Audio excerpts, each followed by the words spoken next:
Ganito rin ba ang mga eksena sa inyo nito mga nakaraang araw? Kung saan ang mga poste sa kalsada, volleyball court, pati loob ng bahay, dinagsa ng libo-libong mga gamo-gamo. Once they swarm, useless yung effort na hulihin mo sila. Kaya ang naging motto tuloy ng iba, gaya ni SAR, if you can't beat them, join them.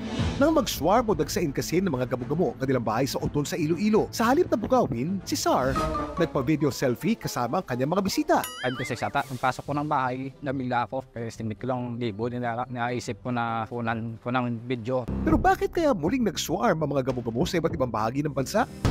Ang mga namataang nagliliparang insekto, nakasanayan na nating tawaging gamo-gamo na siyang tawag din sa mga moth. Pero ang mga gamo-gamong nasa video, hindi mga moth kundi mga winged termite, mga anay na may pakpak. Itong mga termite alates or swarmers ay pinapakawalan ng mga colony para mag-reproduce. Lumilipad sila para maghanap ng kamate. Kapag may nahanap silang kamate, sila ay maghahanap ng lupa para mag-establish ng bagong colony.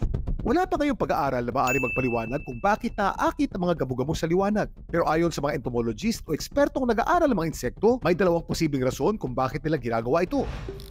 Una, maaaring ginagamit nila ito para mag-navigate. Pangalawa, ginagamit nila ito bilang safety signal kapag merong predators. Ang kanila namang pag-swarm o paglabas nito mga nakaraang araw, isang senyales na patapos na ang tag-araw. Pinakahihintay ng mga anay na magsisimula na ang wet season. Mas mataas ang chance nila na mag-survive.